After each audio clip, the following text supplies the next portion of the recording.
Welcome into NFL Kickoff Live. It's the best hour of football talk every single Friday. We'll go around the NFL, talk about every team and every game, and we'll get local insight you can't get anywhere else but right here at Locked On. I'm your host, Tanitra Batiste. Alongside me are Kyle Krabs and Jarvis Davis. Now, guys, the cray cray, also known as week 18 of the NFL season, is upon us.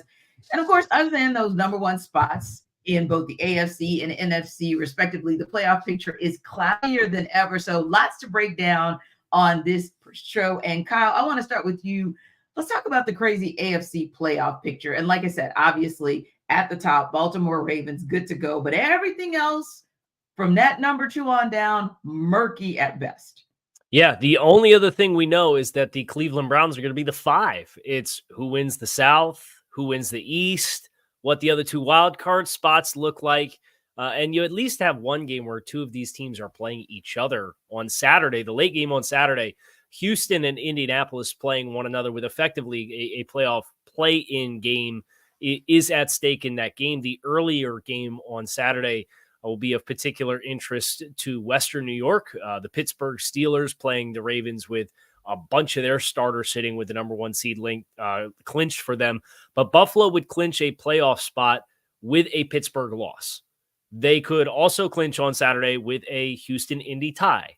They could clinch with a Jacksonville tie. And then, of course, they play their own game on Sunday Night Football against Miami, where they could go from being the 2 seed with a win, or Miami wins and they're the 2 seed. Mm-hmm. Or if they lose that game, depending on what happens in these other games, they could be the 6, they could be the 7, or they could be out entirely. So, like, the big flux team is Buffalo with where they are sitting going into week 18. And you know that good old NFL, they managed to flex that game and put it as the last one on the schedule. So you'll have all the drama building up and kind of get an idea where Buffalo stands. And they will know for sure whether they're going to be playing for seeding or if they are playing for their playoff lives when the other games wrap in the build-up throughout the rest of the weekend.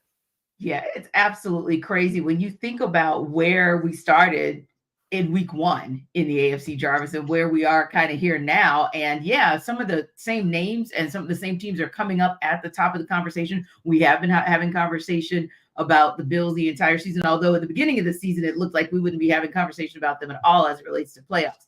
Dolphins still in the mix. We've been talking about them from day one. And obviously the Ravens, although I don't know that we expected them to necessarily be the number 1 seed, but many of these teams have been in that conversation, but we couldn't have imagined when we started the show in week 1 that we'd be having this conversation about so many teams that are on so many different bubbles, like Kyle said, other than in the 1 spot and the 5 spot this deep in the season.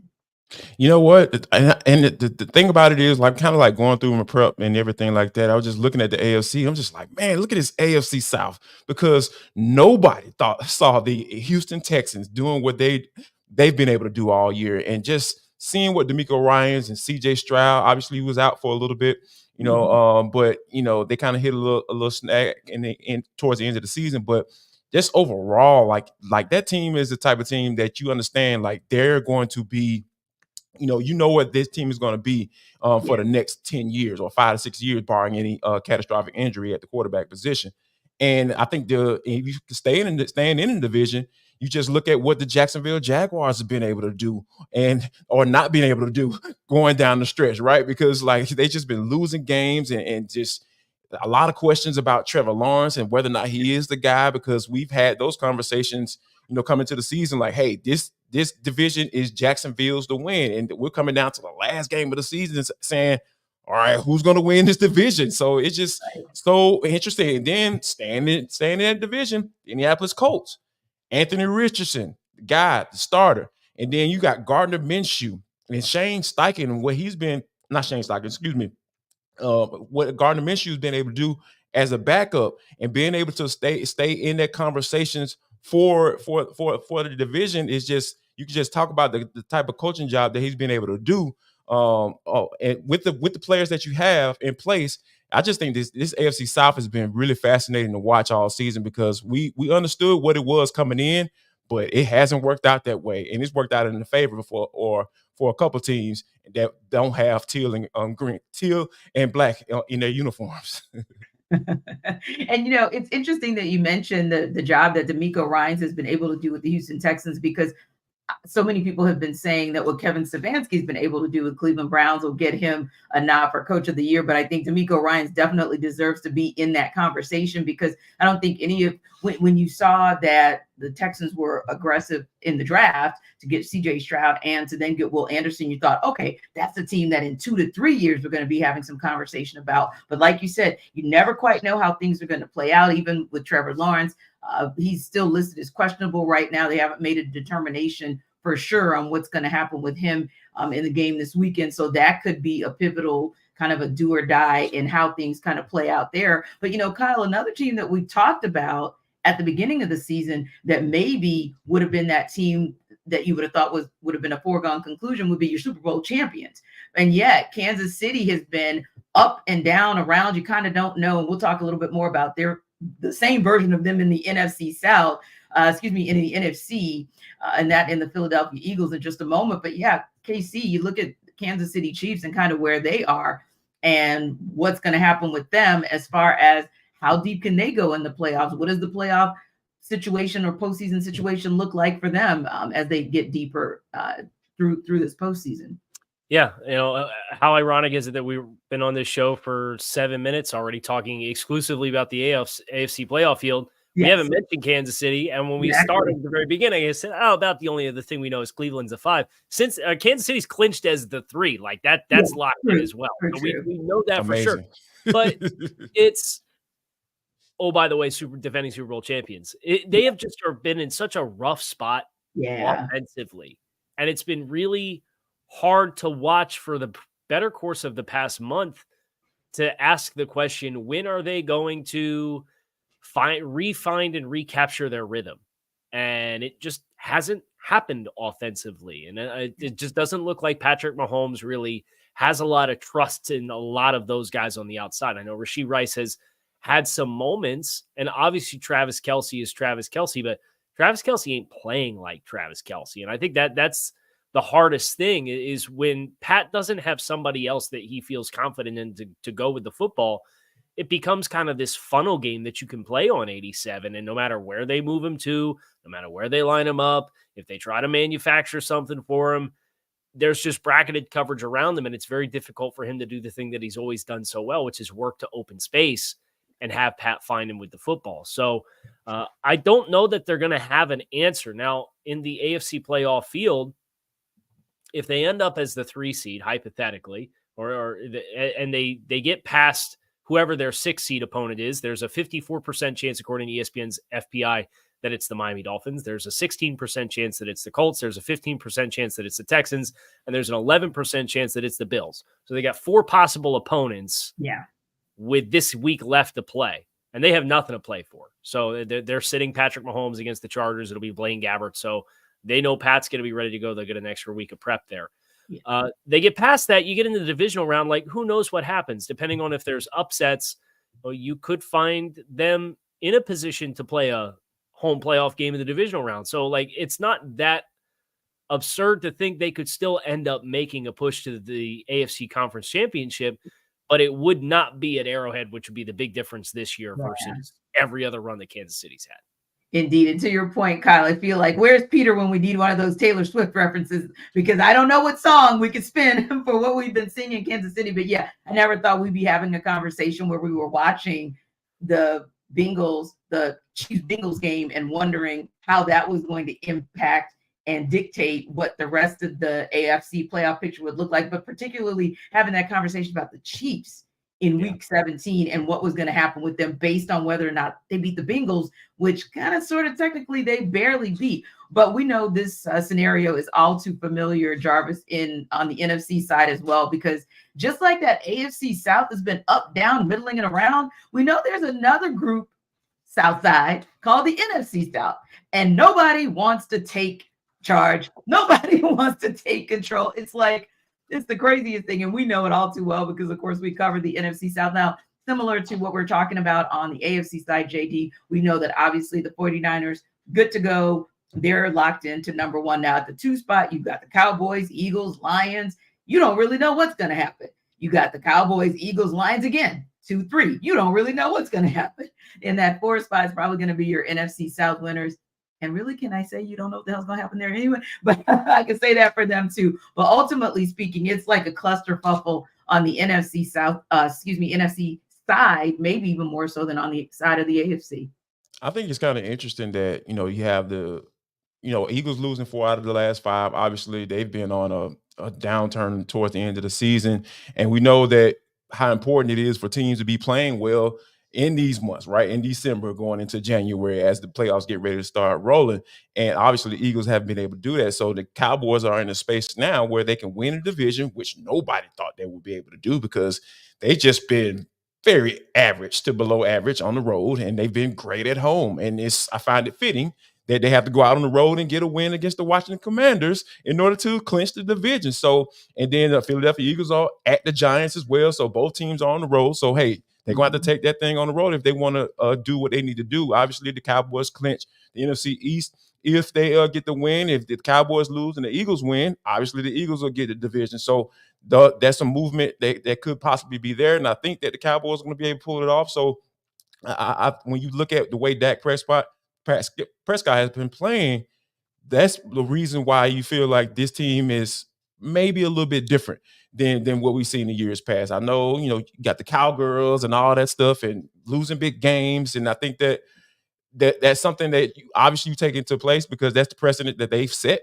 But I think going into the playoffs this year in 2023, I feel this team is a little different. I feel like it's something there, especially when they're at home. And then being able to get that first playoff game at home at Cowboys Stadium where they haven't lost this year. They almost did. But I think it's going to be very interesting to see how that plays out. But as far as NFC South go, you know how I feel about this. This is the questions coming in as far as the quarterback position.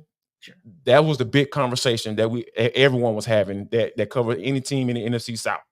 And it played out exactly to how we probably thought it was going to be because anybody had the opportunity to win this division because there was no set quarterback. Obviously, Carolina drafting Bryce Young, and that's looking like it might be the wrong decision. More than likely, they probably should just stay where they were, But I think that with the Falcons going on the road against the Saints, they have to get a win, and the Tampa Bay Buccaneers have to lose to the Carolina Panthers, who've only won 2 games.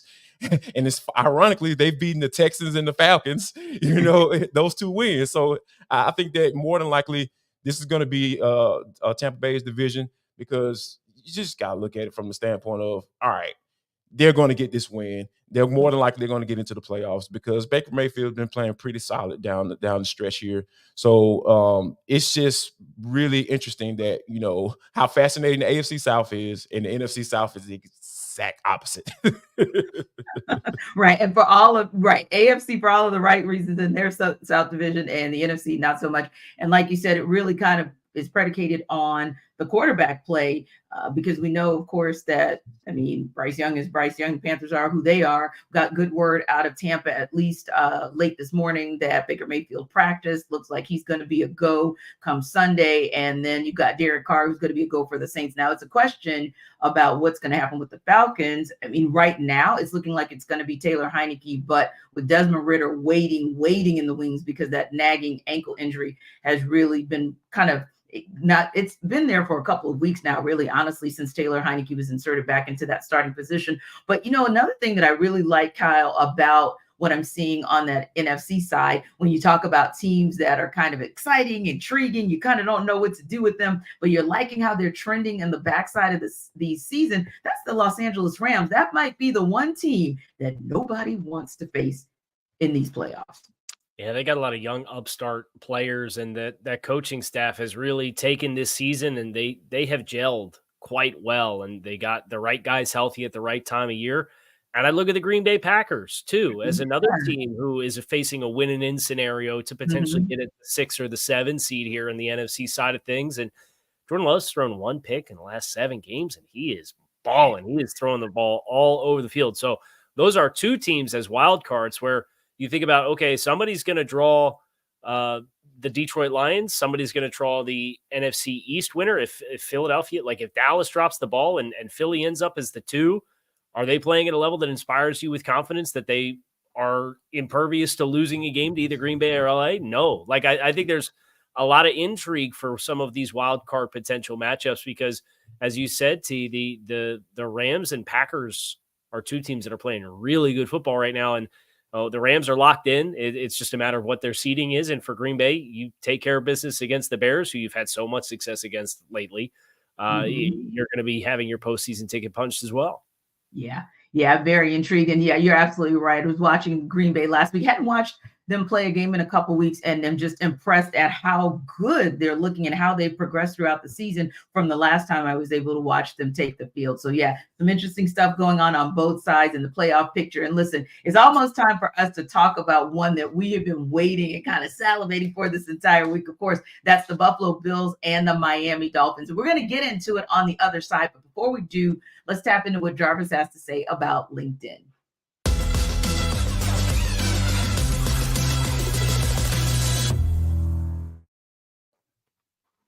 Folks, Jarvis Davis here for LinkedIn. This episode of the NFL Kickoff Live Show is brought to you by LinkedIn. At the start of the new year, every small business owner, including myself, is asking themselves the same question.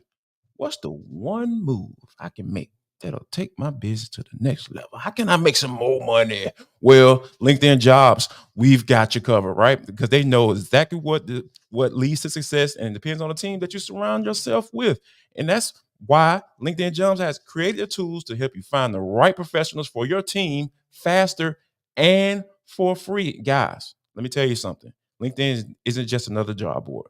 LinkedIn has a vast network of more than 1 billion professionals. Yes, billion with a B, which makes it the best place to hire. So hiring is easy when you have that many quality candidates. So easy, in fact, 86% of small business get a qualified candidate within 24 hours. I'm telling you guys, that is super, super fast. So LinkedIn also knows that small businesses are wearing so many hats and might not have the time or resources to hire. I'm telling you guys, this LinkedIn needs to go right where you need to go right now. So post your job for free at linkedin.com/lockedonnfl. That's linkedin.com/lockedonnfl to post your job for free. Terms and conditions apply.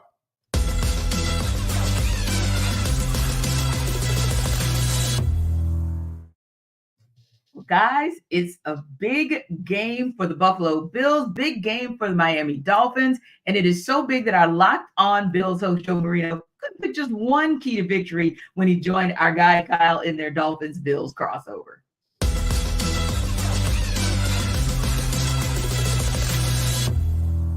What's the number one key to victory in your mind for Buffalo? I can't give you number one. I got three things down, Kyle. Grabs. Start with number one, and then we'll. I don't know if there's any one that's more important than the other. Okay, all right, go ahead. The first thing I do have written down is defensive intensity. I think that a big reason why the Bills have been able to go on this 4-game win streak and be in this position is because of how their defense has played. And against the Chiefs, Cowboys, Chargers, and Patriots, they've allowed an average of 277 yards per game, 17.5 points per game, and have tallied 7 takeaways. And I've seen this defense come out and really have some tone-setting dynamics about it with just the urgency, how fast they're playing, how physical they're playing. And that's going to need to continue this week against the Miami Dolphins. And we all know how potent that offense is.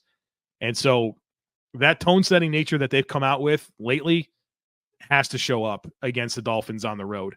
Number 2 is the red zone.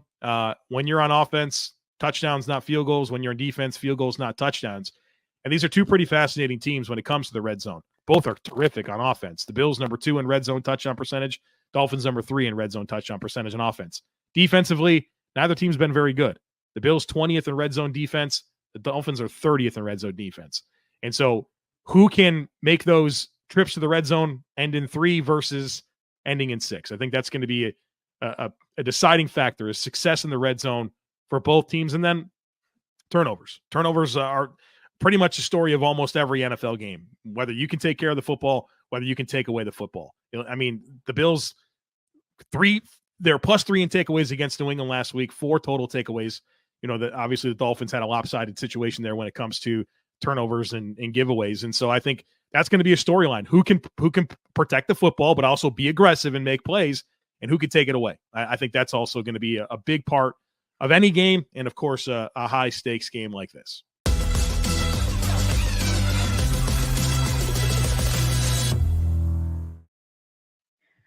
So, Casey, it sounds like to me you could make the argument that these are two very evenly matched teams, right? And Joe was kind of he couldn't come up with just that one key, right? The key to the win. But what would you say? Kind of want to get your reaction first of all to what Joe had to say, and then I want to ask you a little bit about some things of going from point A to point B. But first, your reaction. I've been doing podcasting with Joe for about 8 years, and one thing I know for certain is Joe, if you ask him for one thing, he's never going to give you one thing. So I'm glad he didn't disappoint and didn't just double dip, which is the patented Joe Marino move. He triple dipped. You would think these teams are fairly closely matched, but the recent history of these two teams suggests that it's anything but. The Bills have had nothing but rousing success against Buffalo just about every time they played them. Miami did beat them at home last year in the first year of Mike McDaniel, so that's notable. And both teams are very different, including from a coaching perspective from the last time they played in Week 4. The Bills fired their offensive coordinator in Joe Brady.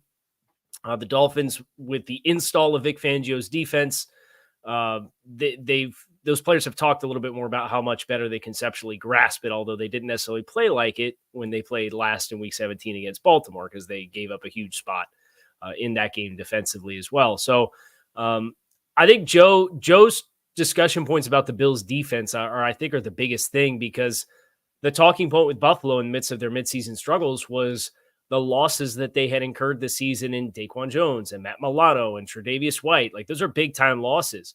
Well, they trade for Rasul Douglas at the trade deadline, who's probably been a better player than Trey White's been the last 2 years, just being honest about like where Trey White's at in his career.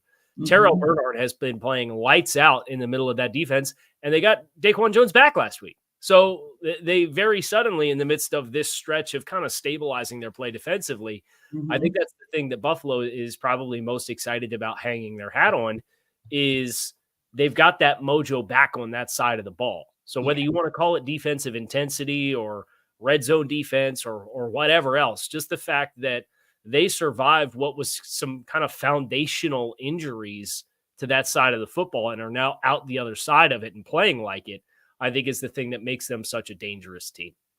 And it's interesting that you say that, Casey, because I was thinking about that as well, kind of looking at those two teams and where they were when they played back at the beginning of October and where each of those teams is now. And kind of, it feels like, and this just feels like, not necessarily all of the statistics will prove it, but it feels like the Bills are just kind of that team that's kind of surging and kind of going in the right direction and have had maybe fewer bumps and bruises, maybe on the backside of that first meeting. Yeah, I think Buffalo took their lumps midseason, and I think Miami, even though they were churning, they were getting players back as they were simultaneously losing other players with injuries. Mm-hmm. And the last month or so, it's really mounted for Miami, where if you looked at like the top 12 players on the depth chart of each side of the ball for Miami, up until about week 13, they had a minimum of 18 of those 24 players, so starters plus a few key extra rotational guys. 18 out of 24 they'd had available to them. The last 3 weeks or so, that number's gotten as low as 14 and 15. So they've lost other meaningful pieces. Now, if you want to put the injury lens on for Miami and look for some optimism, right guard Robert Hunt is going to play. I'll say that. He's going to play. And they haven't had more than 2 of their original starters on the offensive line since they played the Commanders back in like week 12. Mm-hmm. So they've been playing with 3 backups on the offensive line. You get a starter back on the offensive line. Jalen Waddle practiced today. Raheem Mostert practiced today. They have an opportunity. They're getting Jerome Baker back from injured reserve. He's practiced now 2 days. It sounds like he's going to be a go, and that's going to help them on the second level of the defense. So Miami, you've seen the injuries mount at the wrong time, but they are looking at the perspective of getting some of these other players back. So if you want to know how Miami can kind of even that momentum out, those guys getting back on the field is their best chance to do that. Indeed. And would you agree, Jarvis? Because those are some big pieces to the puzzle. Sometimes we don't think, we kind of look at the final score. We may look at it and say, oh, wow, 56-19, they got blown out by the Ravens. Or you may look at it and say Tennessee Titans, a shocking 28-27 loss. The Dolphins, especially at that time when they were rolling, because they'd had 3 quality wins in a row. But when you look at the potential of getting a Waddle back or a Mostert, do you think that's going to be enough to put them in position to get this win?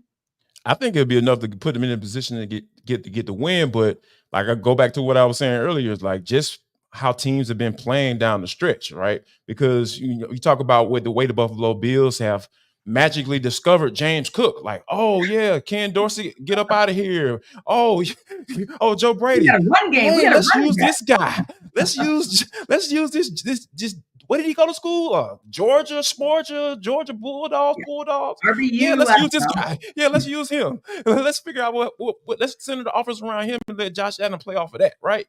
So you don't have to be Superman every game. So I think that just the way they've been playing the Buffalo Bills, that is, I just really feel like it just goes back to what I've been saying. Like, I understand the whole passing game is cute and everything is centered around the quarterback. I get it.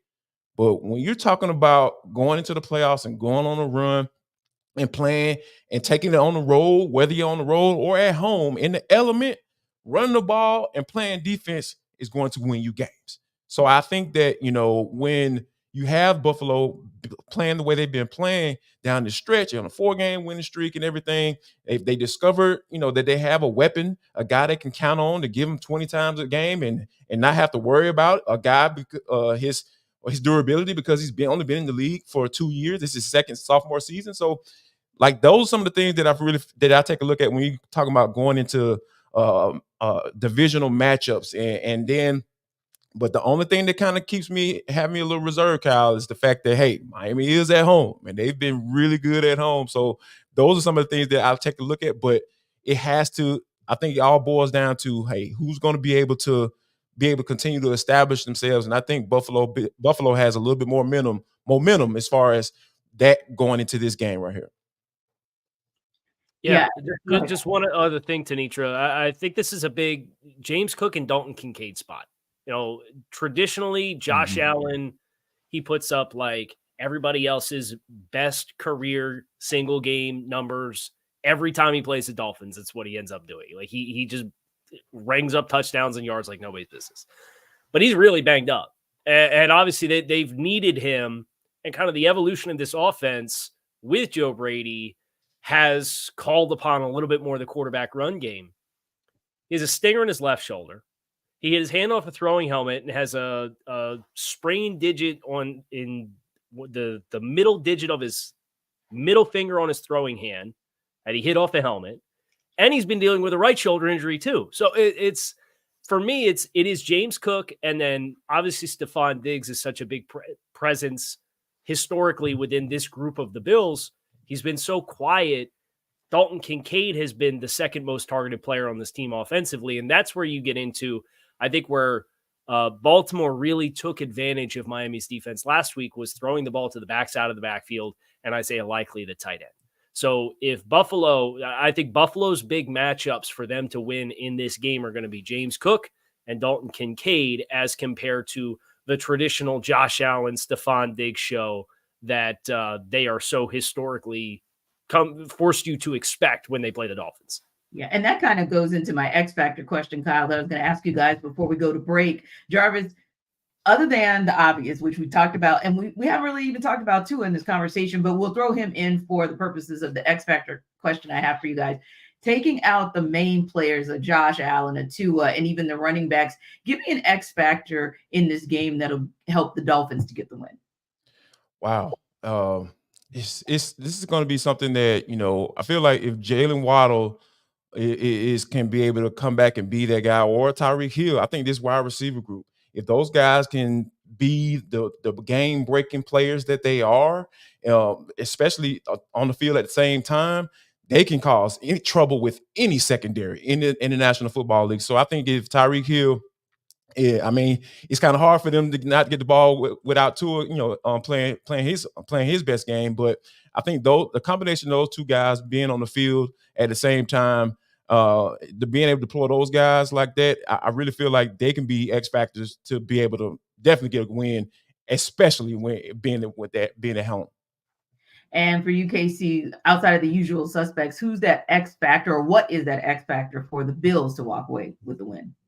I think the Dalton Kincaid and Dawson Knox are two players. I know I mentioned Dalton Kincaid already, but the tight end room in general, whether Buffalo wants to get success on the ground, their matchup against the edges of the Dolphins defense, which is now without Bradley Chubb and Andrew Van Ginkel, is a big challenge for Miami. And Emmanuel Ogbah is going to step into that role. He was a healthy and active last week, but he got a big contract. And, the past couple of seasons prior to 2022, he had 9 sacks apiece for the Dolphins defense, and he's got 5.5 this year. So his presence on the edge in the run game, Buffalo likes to run a lot of power, where they'll get the offensive tackle pulling off the backside and kind of flip the formational strength on you. And that puts some pressure on the tight ends to kind of get seals or to get up on the second level and block linebackers. I think their ability to execute that will really dictate Buffalo's success on the run game, because I do think even though Miami's banged up defensively, Buffalo can't come into this game and throw the ball all over the field, no matter how much they maybe would want to kind of get that rhythm going in the passing game. They have to continue the formula that they've had the past month, which is running the ball. And now, as we prepare you for the NFL week with Sell Me Why, here's Jarvis back to sell you on BetterHelp.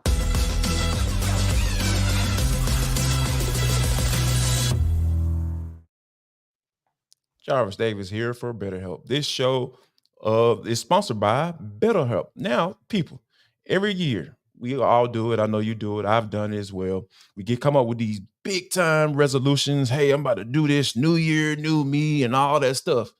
BetterHelp is saying, hey, how about you, instead of getting obsessed with how to change yourself, just expand on what you've already been doing right and grow that and establish yourself like that, right? So maybe you're finally organized one part of your space and you want to tackle another.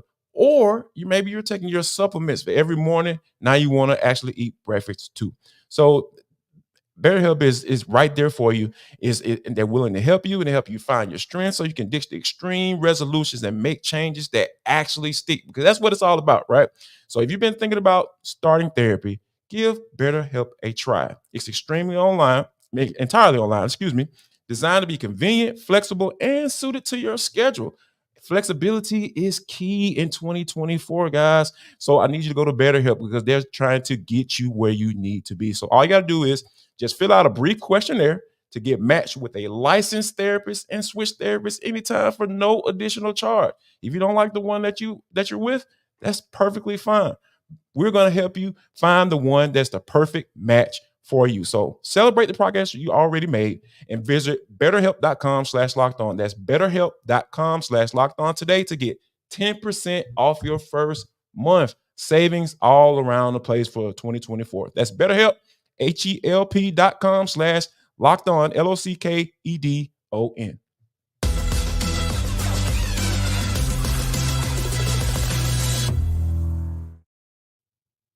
Guys, the Pittsburgh Steelers open Week 18 as 3-point favorites over the Baltimore Ravens, who, as we talked about earlier, are expected to rest most of their starters. Here's Chris Carter of Locked On Steelers to sell you why the Steelers can then be able to cover the spread.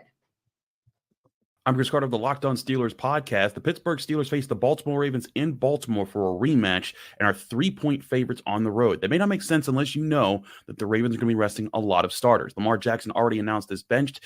I expect Roquan Smith, Patrick Queen, Marlon Humphrey, Kyle Hampton, and Zay Flowers all to also not play in this game, as well as offensive linemen like Morgan Moses and Ronnie Stanley. That's a bunch of key players in a game that the Steelers are desperate to win, while the Ravens, they want to win. They want to beat the Steelers. They have the saying, you're not a Raven until you beat the Pittsburgh Steelers, so they'll be trying. But this Steelers team has gotten red hot. They're averaging over 30 points a game in their last 2 contests, and their defense should be getting back Minkah Fitzpatrick and Elandon Roberts, 2 key pieces in the middle of the defense. I think the Steelers, in desperation mode, find a way to gut this one out in Baltimore, 26-17, in a hard-fought battle that gives them playoff hopes for Sunday. Gives them playoffs hopes indeed. And the word coming out of Pittsburgh, at least within the last hour, is yes, Elandon Roberts and Minkah Fitzpatrick are both still listed as questionable, but with a lean more to Elandon playing versus maybe Minkah. But guys, this is still going to be an uphill battle because, I don't know if I want to go with what Chris said in terms of the Steelers being red hot on offense. That might be a little strong, but we do know that them cracking the code of 30 3 times is actually impressive, or at least last weekend, a crack in the code was impressive, and the weekend before. So I'll give them that, right? I'll give them that. But realistically, do you guys see a path? Because it's not just about what happens tomorrow. They're one of those teams, like several, that still have, the kind of what if, or the if this, then that situation going. But let's start first things first, Jarvis, with whether or not the Steelers can cover the spread. I think they can cover the spread because when you have guys like Lamar Jackson and Odell Beckham Jr., the playmakers, the guy, the MVP favorite, going to the last week of the season, if those guys aren't playing, hey, of course they should. They better have an opportunity to cover this doggone spread because, one thing that, I know since Mason Rudolph has become the starter in these last couple of games, 2 full starts, this past season, I've just been intrigued, like, okay, this dude's been playing pretty solid, right? He hasn't been losing in the game. So, and I think that, with the way he's been playing and the momentum that his offense has, being able to put up, 30 plus points. And then I love to see it because, hey, the Falcons haven't scored 30 points all season. So, when you're able to put those type of points on the board, you have the opposing starting quarterback, the MVP candidate, not on the field. Yeah, you better doggone cover the spread. Indeed. And Kyle, do you agree that they should, at a minimum, cover the spread, the Steelers? Yeah, why not? I'm not going to doubt Chris again. I've doubted Chris enough this season, and all the Steelers have done is score 30 points in back-to-back weeks, right? Absolutely. So right. I'm going to say yes. I do think Pittsburgh, and I think this is the big difference. They do have an experienced backup quarterback in Tyler Huntley, but Tyler hasn't played games in this system. They made the offensive coordinator change, and Huntley, he'd been the guy down the stretch for Baltimore the past few seasons as they've tried to make playoff runs because Lamar Jackson's got hurt. No. But that was with the old offensive system as compared to Todd Monken's system. So I think the lack of game reps plus the guys that are sitting, I think it does set it up favorably for Baltimore to maybe be a little bit more clunky than you would expect offensively. And I think that's enough for Pittsburgh since they found a little bit of juice offensively to score enough points to win the game. Yeah, Mason with the mojo. Like, I can't believe I'm saying that because, like Jarvis said, I've been sitting back kind of the entire season going, when is this offense going to wake up? And with the shift of, moving on from Matt Canada, and then you try to, the Mitch Trubisky experiment, they just were determined to make that work once Kenny Pickett went down in the concussion protocol and just, being dinged up himself this entire season. It seemed like something to where we absolutely had to get to the point of no return to say, okay, Mason Rudolph, let's give you a try. But it's working so far. And yes, in the absence of so many of the Ravens starters, even with who the Steelers may be without on defense, it should work out for them as well. Now, another intriguing matchup this weekend is the Indianapolis Colts and Houston Texans. We talked a lot about this matchup and even what's going on with the AFC South overall. And we know these teams are playing for a chance to win the AFC South itself. Now, the Jaguars lose, the winner of this game will win the division. The Colts are actually 1.5-point home underdogs in the game. So Jake Arthur of Locked On Colts is here to tell us why the Colts can cover in the game. It's a big one this weekend. What's up, everybody? This is Jake Arthur from Locked On Colts. And we've got Colts Texans on Saturday night, national TV. And by all accounts, this is a pick 'em. Texans are 1.5-point favorites. Everyone I've talked to expects this to be a very close game as well. Personally, I foresee about a 23-20 Colts win, last team with the ball type of situation, maybe a field goal in the final minute or so. But there's a lot riding on this one. The Colts did win handily back in week 2, but both these teams are drastically different now than they were at the time. And for a game of such magnitude, it's kind of new territory for both of these teams. Both do have a good mix of young and veteran talent. But just last year, these teams faced off in week 18 at Lucas Oil Stadium, and it was for draft position in the top 5. Now, the winner of this goes on into the playoffs. So somewhat uncharted territory for a lot of the players that are going to be out on the field here. And I think the difference is going to be is trench play. For the Colts, they do have a handful of players, especially on the offensive line, that are questionable. But a lot of these guys look like they're going to be trending the right way and that they may be banged up, but a lot of these guys will play. If you have your entire starting 5 offensive line, plus Jonathan Taylor and Zach Moss, that's not something that the Colts had at their disposal back in week 2. Now, as for the Texans, kind of a laundry list of injuries as well. Noah Brown has already been ruled out. That's someone who's been making big plays for CJ Stroud this year. Jonathan Grenard, 12.5 sacks on the season. He won't be there. Will Anderson, his bookend, he's questionable as well. So you pretty much have the entire defensive front for Houston that is questionable or banged up at the very least. And then you have a Colts run game that should be at relative full strength. So again, I think that'll be the difference. The Colts were able to sack CJ Stroud 6 times back in week 2. Well, I don't think they're going to duplicate that number. I do expect them to at least get to him a few times, hopefully make life uncomfortable for him if you're a Colts fan. So that's how I see it. Close game. Colts bringing it home. Thanks, everybody. So KC, first and foremost, as Jake said, we know that these teams are so intriguing because you look at them and it's 3-13-1, 4-12-1 from last season. And now all of a sudden we're having this conversation about the Colts and the Texans having an opportunity to win the division and get into the playoffs. It's crazy how that year over year, and we'll talk about that a little bit later as well. But first things first, do they cover the spread? Yeah, impressive journey for the AFC South. Maybe both you guys cover yours, but that's what happens when you play four games against the NFC South in your schedule. All of a sudden, things soften up a little, find some more wins. I want to pick Houston to win the game. I think Houston has some better dynamics at play, but Indy's just kind of been like last year. Joe Marino and I on NFL Scouting referred to the Minnesota Vikings as the purple cockroaches, where you just couldn't kill them, right? Like there were all these games where they're down and you thought like, okay, they're backed in the corner. I'll put my foot on them and boom. And then they have the biggest comeback in NFL history and they turn the ball over on the 1 yard line against the Bills, and the Bills fumble the ball when they're trying to run out the clock, and Minnesota comes back and wins that game. And just all of these improbable games. And it hasn't been that extreme with Indianapolis, but they feel like that team this year that you keep being ready to write them off, and they keep finding ways to win football games. So I think I do like Indy to win the game.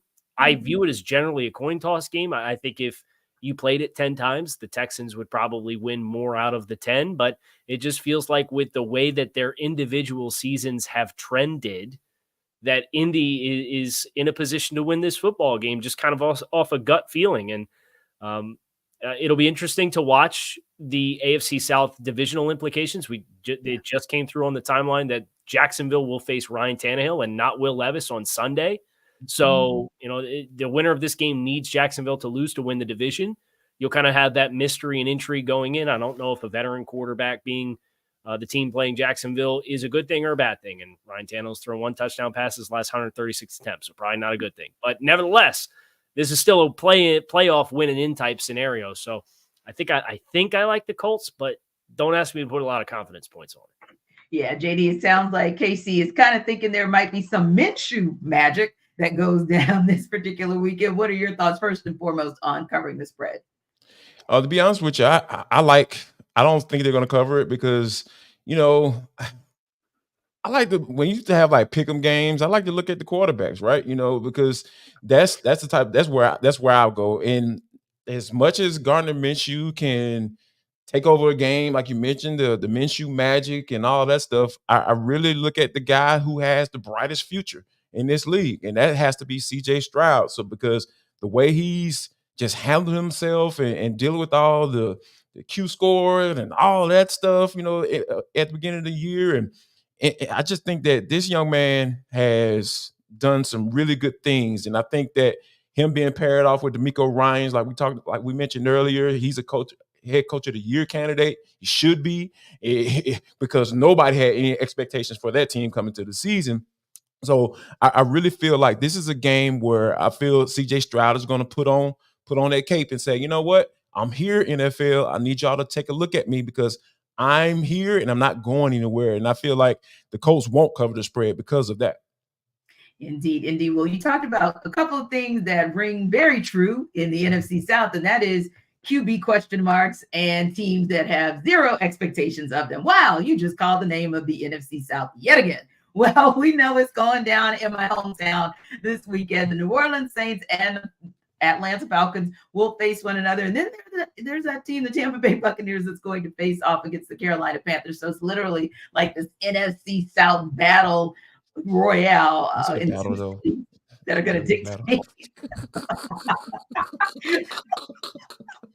Keep quiet, man. Keep quiet. Anyway, the Saints are 3-point favorites at home, shockingly. The Falcons, of course, won that last game 24-15. But Ross Jackson, who always keeps it real out at Locked On Saints, is going to sell us why the Saints can cover that spread. If the New Orleans Saints want to get a win against the Atlanta Falcons and cover the spread, it all comes down to the offensive side of the football. My name is Ross Jackson. I'm the host of the Locked On Saints podcast. And if the New Orleans Saints want to keep their playoff hopes alive and at least control what they can before they need to get some help from some not so great friends around the NFC, it's all going to come down to a fast start on the offensive side of the football as far as I'm concerned. If you look over the course of the past 5 games, the New Orleans Saints in their best wins, the games where they've looked their best up against the Carolina Panthers, the New York Giants, and of course the Tampa Bay Buccaneers last week, it all came with fast starts on offense. And that does 3 things for you if you're the New Orleans Saints. And just as a converse, we can look at the Los Angeles Rams loss on Thursday Night Football, a game where they didn't get a fast start. Things didn't work out great for them. But those 3 things that the fast start on the offensive side give you is that, first of all, it builds your momentum on offense. New Orleans Saints have been very inconsistent on the offensive side of the football here recently, but when they build a rhythm, they have what they need to be able to at least keep pace with their opponents and continue to compete. They're not a runaway team, but they're certainly a competitive team. The second thing, and this is big for the New Orleans Saints going into this matchup at home, is that it gets the home crowd involved. New Orleans Saints didn't get their first opening scoring drive all season when it came to touchdowns until last week's game against Tampa. They've yet to have one at home. Let's see if they can do it here in week 18 and get that hot and cold Superdome crowd in their corner. And finally, it gives the New Orleans Saints the opportunity to play to their defensive brand. Their defensive brand wants to attack quarterbacks. You ain't attacking a quarterback if they're able to run the ball all day long because you haven't created a deficit over on the offensive side. So while the offense can be the team's best offense, of course, it can be this team's best defense as well, forcing Atlanta Falcons quarterback Taylor Heinicke into some obvious passing situations and therefore some opportunistic circumstances for that New Orleans Saints defense.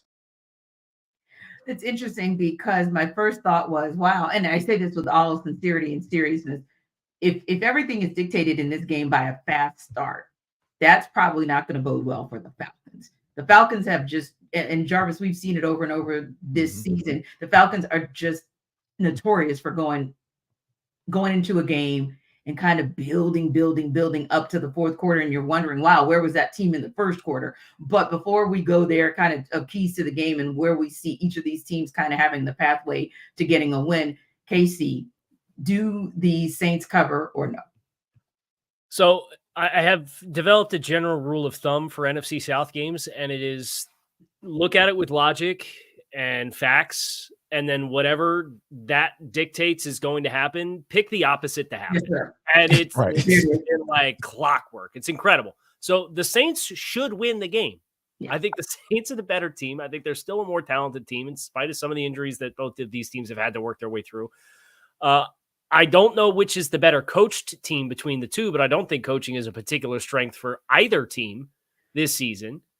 But then I also look at Atlanta and I say, okay, Atlanta, let's look at, since your bye week, you had a bye week 11. You had 396 yards of offense in week 12 against the Saints. You won that football game.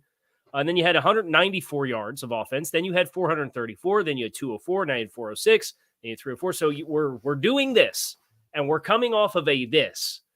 So I think from Atlanta's perspective, for whatever reason, I think this is a matchup, particularly if Taylor Heinicke plays. I think this is one of those, we can play spoiler. They still technically can win the division, but Carolina has actually not held a fourth quarter lead at any point in any of their games this season. They've just kicked 2 game-winning field goals as time expired, and that's the extent of their winning success. So Atlanta would need to win and then have that team beat the Bucs. I don't think that's happening, even though my rule of thumb in the NFC South is pick the opposite of what should happen. But this game, I do think it applies. I think the Falcons play spoiler here in this game. How about you, Jarvis? Wow, man, it's like I'm jaded, Kyle, to be honest with you, because I'm so used to the stock market offense, and the turnovers and everything like that. And the Falcons are going to take Taylor Heinicke all the way up until pregame, to determine whether or not he plays. I think he plays, but something in me says that Desmond Ridder might end up being the starter for this one. And if that happens on the road, I think we're going to be riding this Ritter roller coasters, and I think that the Saints will cover the spread because of that, because this dude is just prone to turning the football over. He just can't help himself. Like, I think there's only been like 3 games since he's been a starter in the NFL that he hasn't turned the football over or fumbled or thrown an interception. So it's just, when you think about that aspect of it, it's just something that he can't get past. And if Desmond Ritter is the starter and Taylor Heineke can't play, I really feel like this is going to be a game where the Saints are going to get the win and hope and pray, because we'll know the NFC South would be determined by 4 o'clock because everybody's playing at 1. So I think this is going to be something that they'll be looking at. Somebody's going to be looking at the other game with Tampa and Carolina, and I think that the Saints are going to be looking to say, "Hey, please, Carolina, find some offense because we want to get into this the playoffs and play at least 1 extra game." Yeah, indeed. Yeah, to me, it's just a pick 'em. I'll be honest, just because I've seen both of these teams do the unthinkable at the most inopportune times. And I think it's like you said, Kyle, if I go ahead and pick the Falcons, the 3 of us will be texting on Sunday going, what the hell just happened? If I go Saints, we'll also be texting, what the hell happened? So it's a pick 'em. Goodness knows that we're going to be right there, locked and loaded to see what in the world we're going to see come Sunday. But we're going to talk about a few more awards that NFL Kickoff Live is going to give out as we wrap up today's show. But before we do that, Jarvis is going to tell you once again why you should check out LinkedIn.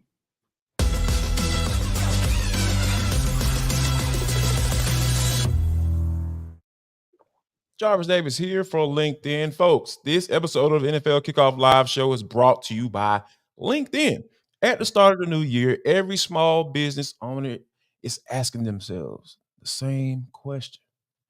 What's the one move I can make that'll take my business to the next level? How can I get more money? I had a pretty decent year last year. What can I do to be able to have more revenue, to attack my bottom line in the positive? Well, LinkedIn Jobs has the answer for you.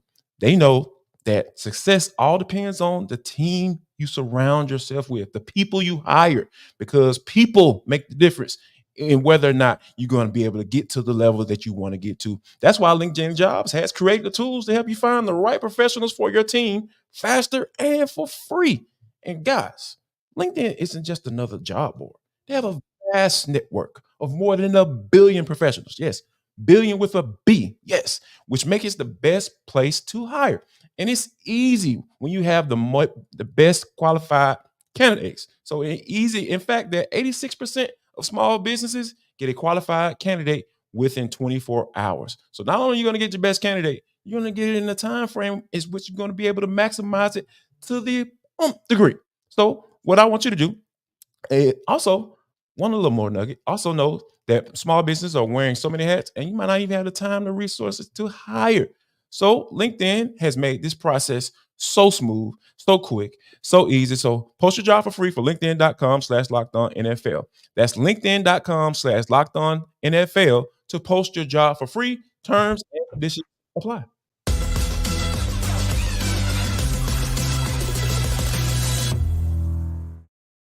And Jarvis, you were so generous to tell people about LinkedIn because there's some coaches that maybe at 401, 417, or 425 on Sunday may actually need to use LinkedIn. Now, that said, there's some guys who are on the other side that won't need LinkedIn at all. I digress. I know.